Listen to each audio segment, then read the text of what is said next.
guys and gals, Joe here, the guy who chipped a tooth last week, and I wasn't home. Then I chipped a tooth trying to get home, and it wasn't very fun. That's why I was out. But don't worry, it wasn't one of the front teeth. It was in the back. So this gorgeous smile is still perfection. Anyways, I'm here to cover Cannonier versus Imavov, which had one of the weirder stoppages for me, personally. So, enough talk. Let's get to the fights.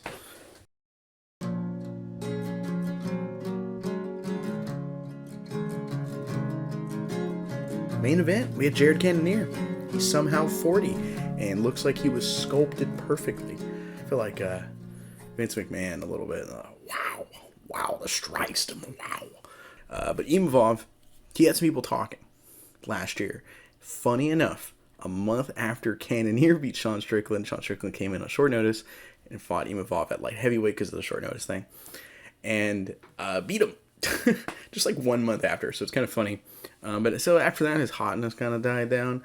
And despite getting a win over Roman Dolidze, which I personally enjoyed for wrong reasons, I still wasn't too high on him. And then this fight happened. And let's talk about middleweight for a second.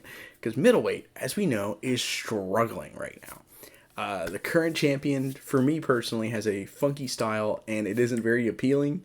His striking techniques just hurt my head. Like, they're so gross and ugly.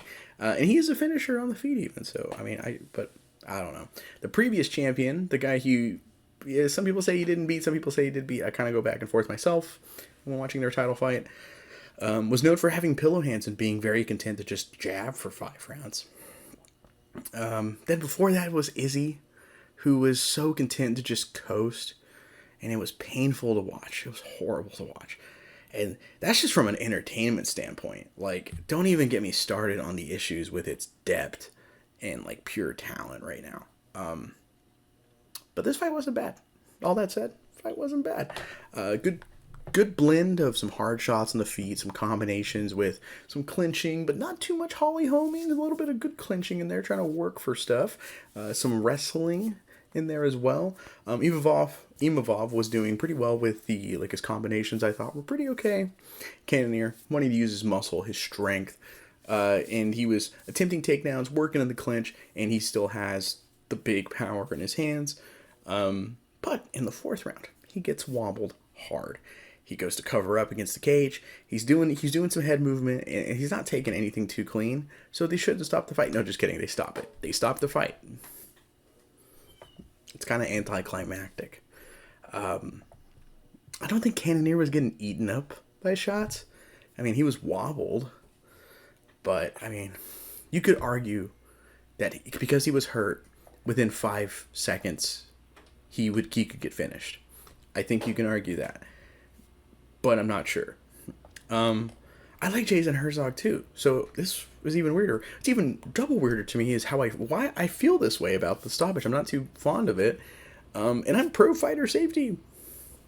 I don't know. This felt a little too early for me. Very genuinely curious how you guys feel. Because I know a lot of you are on the same side as me. We want to see fighters protected. I would rather see an early stoppage than a late stoppage, and I still stand by that. So I would rather see a stoppage like this than something disgustingly gross happen.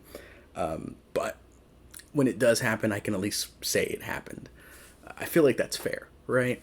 But all this said, Imavov wins, continues a little streak, and he's calling out for Sean Strickland in Paris later this year. And I'm not opposed to that. Because last week, Sean Strickland had a fight, and it was... I almost cussed there. It was just terrible. It was horrible. Oh my God. Can we just relegate him to Fight Night main events? I don't know if I want to pay for Sean Strickland fights for at least a little bit, alright? I gotta be honest.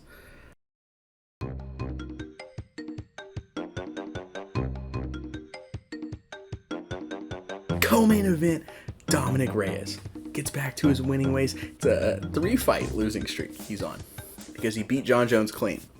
We all know what happened. He got TKO'd by Jan Blachowicz. Okay, sure. You know, Jan, Polish power, he was on that streak. Sure. Then he gets KO'd by Yuri in one of the craziest fights ever, with one of the craziest finishes ever. Okay, like that's understandable. Another champion, guy who became champion like right after. Then Ryan Spann, Ryan Spann by KO from the first jab.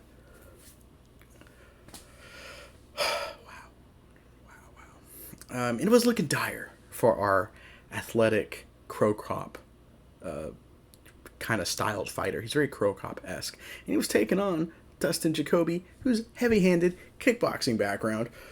Oh, man, not looking good. But it didn't matter. First round KO, Dominick Reyes.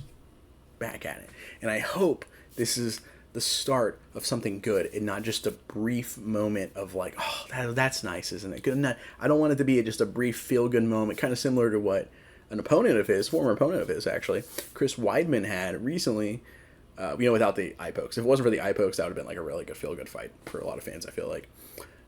Because Dominick Reyes is super awesome and a lot of fun to watch when he's winning. He's got like the same striking philosophy as Crow Cop, using he's a southpaw, so he's using his shoulder movements from his left rear side, because the shoulder moves the exact same way for 3 strikes that all complement and open up for each other. In the left straight, the left high kick, and the left body kick. Trying to defend against one opens up the other two. And the startup, in fighting game terms, the startup animation looks the exact same for all of them. And Crow Cop used this to wondrous success, and Dominick Reyes used it very well too. Roberto Soldic as well. In KSW, he used it really well. Duplessis fought Duplessis twice. But it's really cool seeing that in modern MMA. So, I'm a huge Crow Cop fan, so there's definitely my bias here. So, congrats to Dominick Reyes. But let's talk about the rest of the card. I won't be making a Raul Rosas Jr. joke. I've seen a lot of those memes already. I feel like it's a little mean. But he got a great win over Ricky Tercios in a pretty fast-paced, decently paced fight. A lot of scrambling and quick, but very sloppy striking. Their striking isn't very good, but it was a very decently fun fight. Bruno Ferreira got a huge TKO with some spinning elbows over Dustin Stoltzfus. I think I pronounced that right. Cool. Zach Reese got a very quick TKO over Julian Marquez, and I heard this is the first TKO stoppage with the new gloves. So people were saying, the gloves are cursed, man. No one can get a finish with them. And that's very, very funny that it took this long. It's kind of funny. Puna Soriano put a whooping on Miguel Baeza over 3 rounds. Just whooped on him. Ludovic Klein, who is becoming kind of a boy for me. Like, I'm kind of really enjoying him. I hope he doesn't get too good so he can stay a boy. But he got a unanimous decision over Thiago Moises. Brett Katona, 2-time tough winner, got a win over Jesse Butler by decision. Montana De La Rosa had a horrible judge give the fight to Andrea Lee somehow. And luckily for her, the other 2 judges correctly scored it for Montana De La Rosa. So very similar to last week when one of the worst single scorecards I've ever seen.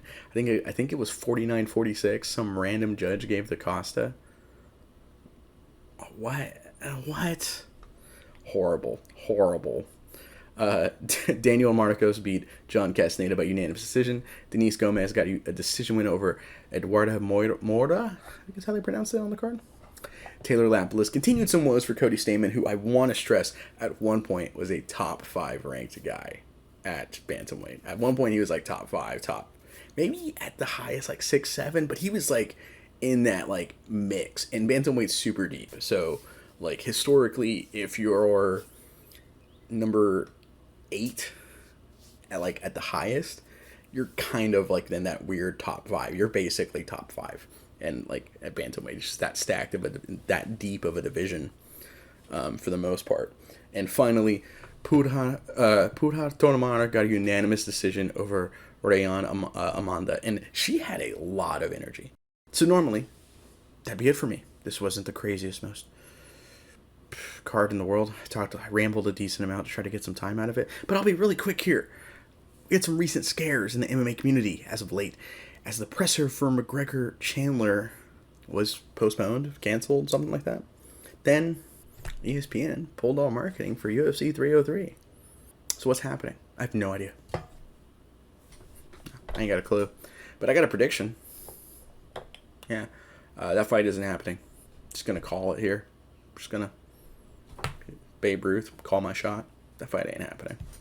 Yeah, I don't see it happening, and I'm not going to believe it until I see them both in the cage.